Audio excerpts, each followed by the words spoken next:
say to their oppressors. And non-Christian men always do say, and think and act on this reasoning. If the oppressed are more wicked than their oppressor, they attack them and try to overthrow them, and in favorable circumstances they succeed in overthrowing them, or what is more common, they rise into the ranks of the oppressors and assist in their act of violence. So that the very violence which the champions of government hold up as a terror, pretending that, except for its oppressive power, the wicked would oppress the good, has really always existed, and will exist in human society. And therefore the suppression of state violence cannot in any case be the cause of increased oppression of the good by the wicked. If state violence ceased, there would be acts of violence perhaps on the part of different people, other than those who had done deeds of violence before.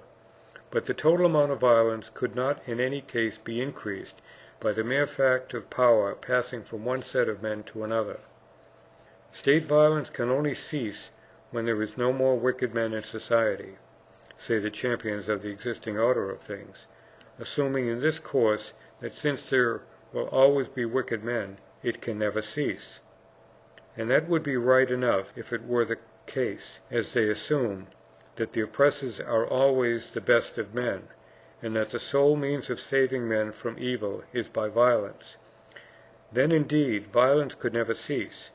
But since this is not the case, but quite the contrary, that it is not the better oppress the worse, but the worse oppress the better, and since violence will never put an end to evil, and there is moreover another means of putting an end to it, the assertion that violence will never cease is incorrect.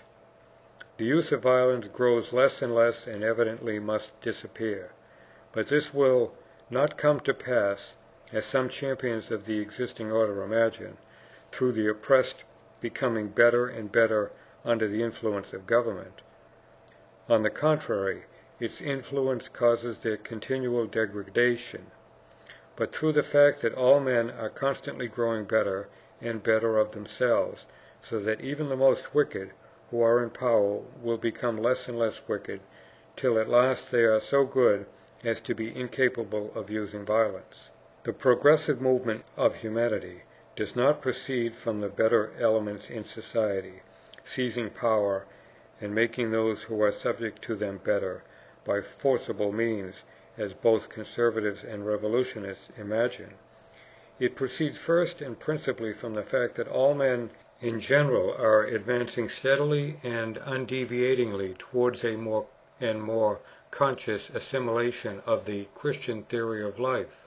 And secondly, from the fact that even apart from conscious spiritual life, men are unconsciously brought into a more Christian attitude to life by the very process of one set of men grasping the power and again being replaced by others. The worse elements of society gaining possession of power under the sobering influence which always accompanies power, grow less and less cruel, and become incapable of using cruel forms of violence.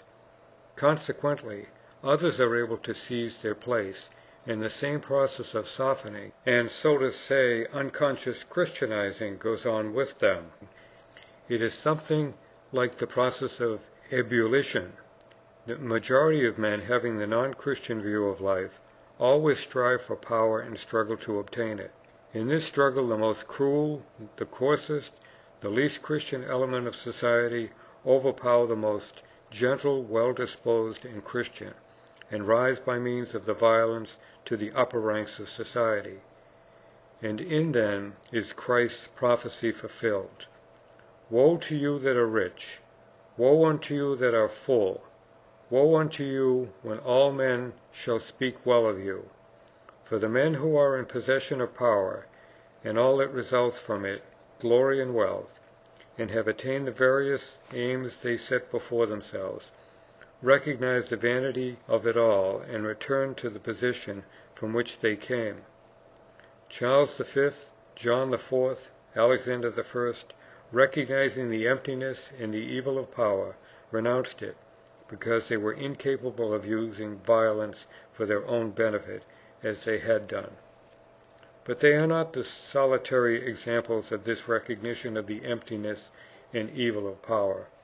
Everyone who gains a position of power he has striven for, every general, every minister, every millionaire, every petty official who has gained the place he has coveted for 10 years, every rich peasant who has laid by some 100 rubles, passes through this unconscious process of softening.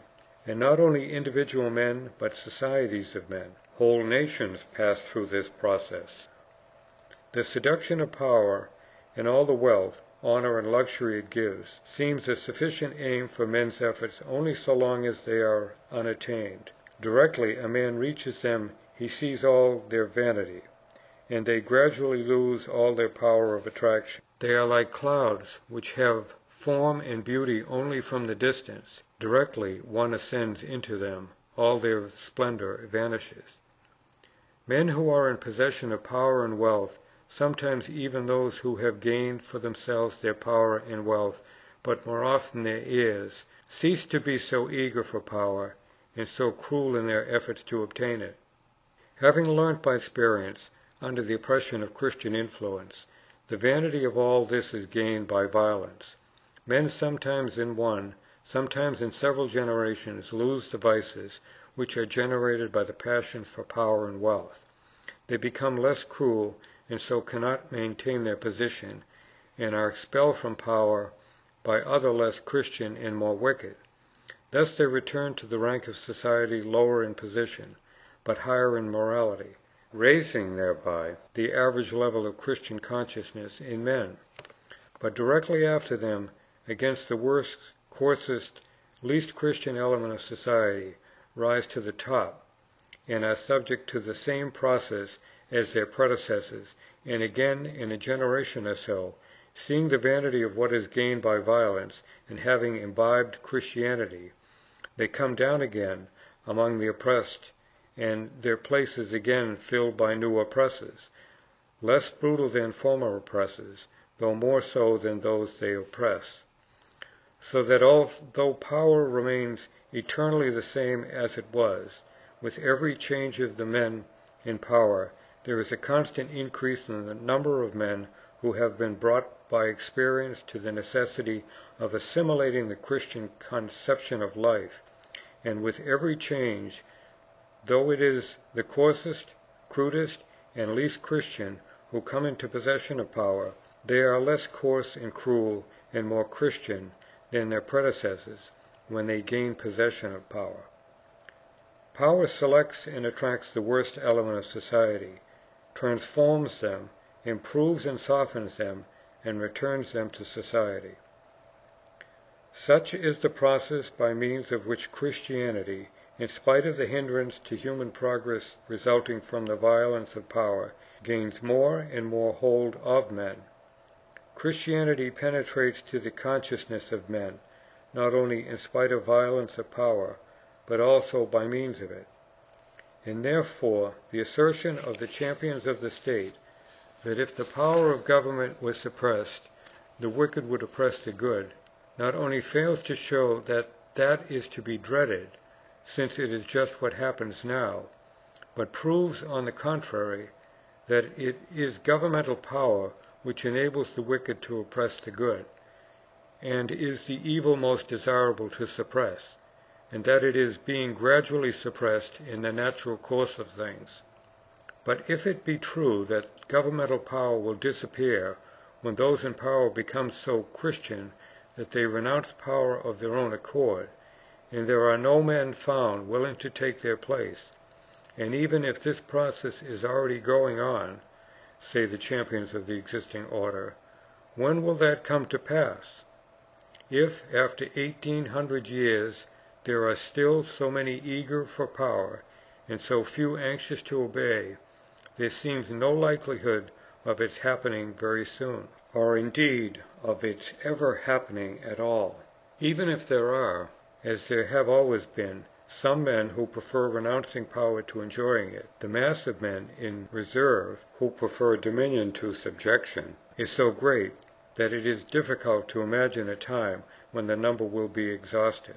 Before this Christianizing process could so affect all men, one after another, that they would pass from the heathen to the Christian conception of life, and would voluntarily abandon power and wealth, it would be necessary that all the coarse, half-savage men, completely incapable of appreciating Christianity or acting upon it, of whom there are always a great many in every Christian society, should be converted to Christianity. More than this, all the savage and absolutely non-Christian people, who are so numerous outside the Christian world, must also be converted. And therefore, even if we admit that the Christianizing process will some day affect everyone, still judging by the amount of progress it has made in 1800 years, it will be many times 18 centuries before it will do so. And it is therefore impossible and unprofitable to think at present of anything so impracticable as the suppression of authority. We ought only to try to put authority into the best hands. And this criticism would be perfectly just, if the transition from one conception of life to another were only accomplished by the single process of all men, separately and successively, realizing, each for himself, the emptiness of power, and reaching Christian truth by the inner spiritual path. That process goes on unceasingly, and men are passing over to Christianity one after another by this inner way. But there is also another external means by which men reach Christianity, and by which the transition is less gradual. This transition from one organization of life to another is not accomplished by degrees like the sand running through the hourglass grain after grain. It is more like the water filling a vessel floating on water. At first the water only runs in slowly on one side, but as the vessel grows heavier, it suddenly begins to sink, and almost instantaneously fills with water. It is just the same with the transitions of mankind from one conception, and so from one organization of life, to another. At first only gradually and slowly, one after another, men attain to the new truth by the inner spiritual way, and follow it out in life. But when a certain point in the diffusion of the truth has been reached, it is suddenly assimilated by everyone, not by the inner way, but as it were, involuntarily. That is why the champions of the existing order are wrong in their arguing that, since only a small section of mankind has passed over to Christianity in 18 centuries, it must be many times 18 centuries before all the remainder do the same. For in that argument they do not take into account any other means besides the inward spiritual one, by which men assimilate a new truth and pass from one order of life to another. Men do not only assimilate a truth through recognizing it by prophetic insight or by experience of life. When the truth has become sufficiently widely diffused, men at a lower stage of development accept it all at once simply through confidence in those who have reached it by the inner spiritual way and are applying it to life. Every new truth, by which the order of human life is changed and humanity is advanced, is at first accepted by only a very small number of men, who understand it through inner spiritual intuition. The remainder of mankind, who accept and trust the preceding truth on which the existing order is based, are always opposed to the diffusion of the new truth. But seeing that, to begin with, men do not stand still, but are steadily advancing to a greater recognition of the truth and a closer adaptation of their life to it. And secondly, all men in varying degrees according to their age, their education, and their race are capable of understanding the new truth.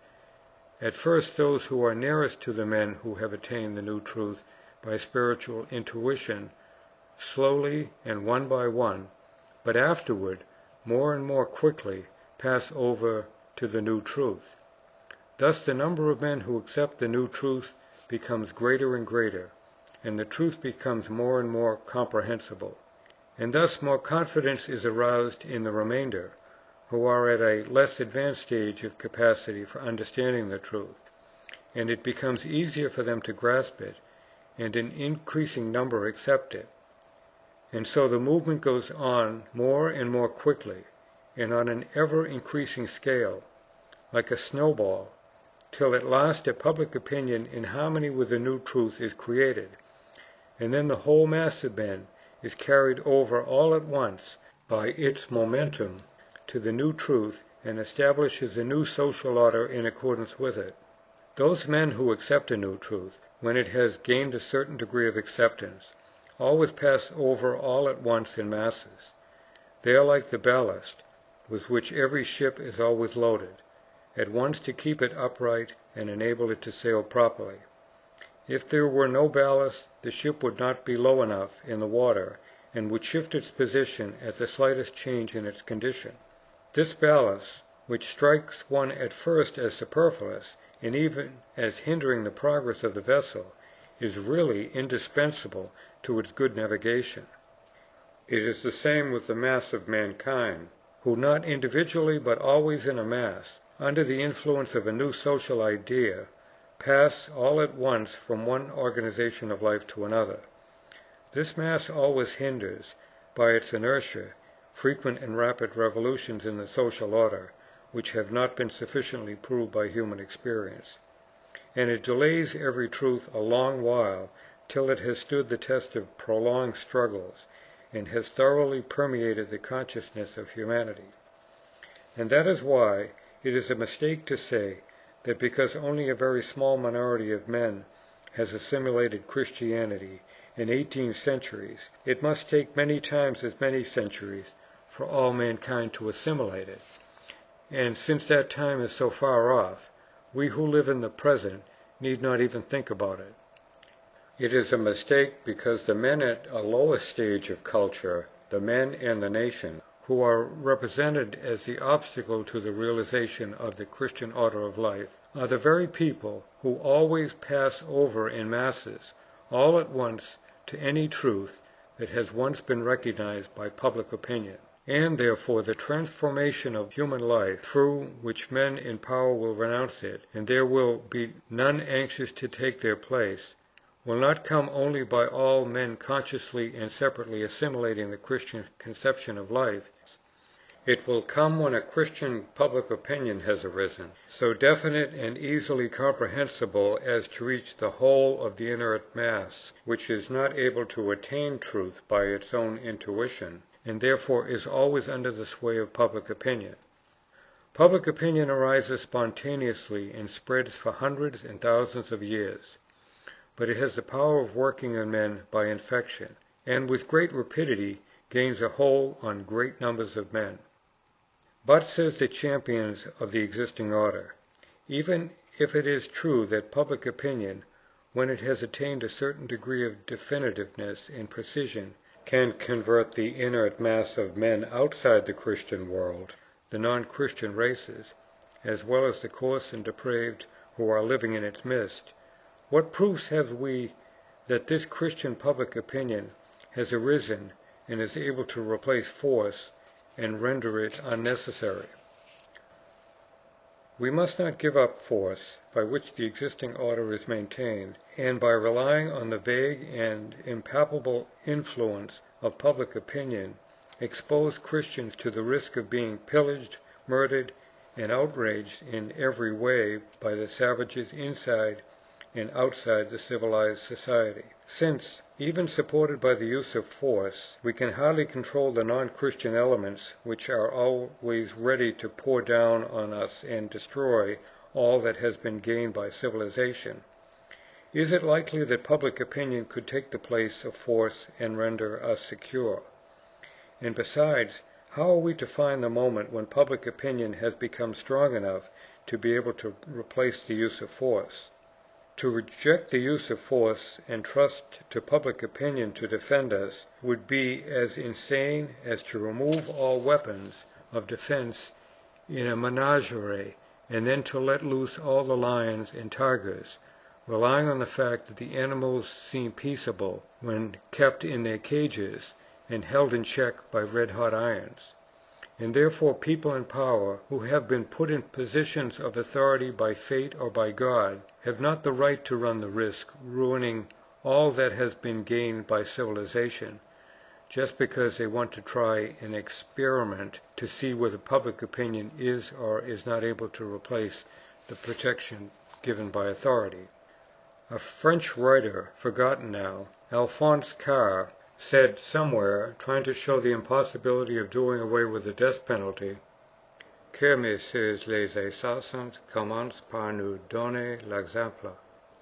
Often I have heard this bon mot repeated by men who thought that these words were a witty and convincing argument against the abolition of capital punishment, and yet all the erroneousness of the argument of those who consider that governments cannot give up the use of force till all people are capable of doing the same, could not be more clearly expressed than it is in that epigram. Let the murderers, say the champions of state violence, set us the example by giving up murder, and then we will give it up. But the murderers say just the same, only with much more right. They say, let those who have undertaken to teach us and guide us set us the example of giving up legal murder, and then we will imitate them. And they say this not as a jest but seriously, because it is the actual state of the case. We cannot give up the use of violence because we are surrounded by violent ruffians. Nothing in our days hinders the progress of humanity and the establishment of the organization corresponding to its present development more than this false reasoning.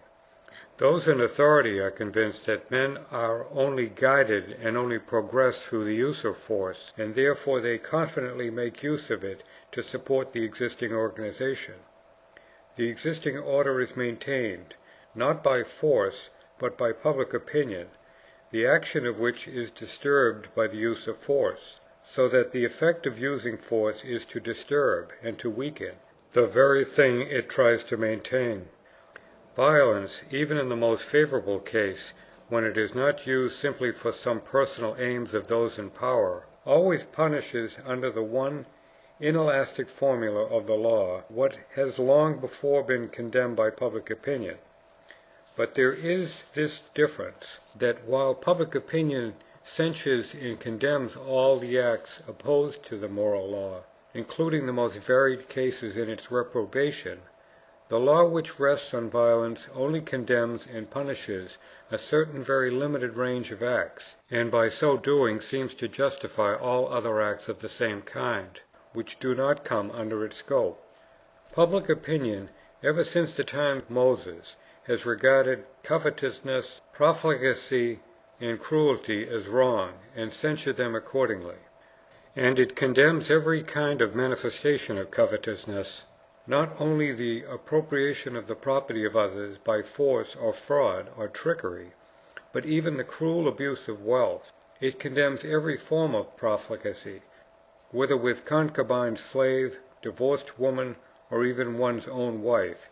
It condemns every kind of cruelty, whether shown in blows, in ill treatment, or in murder, not only of men but even of animals.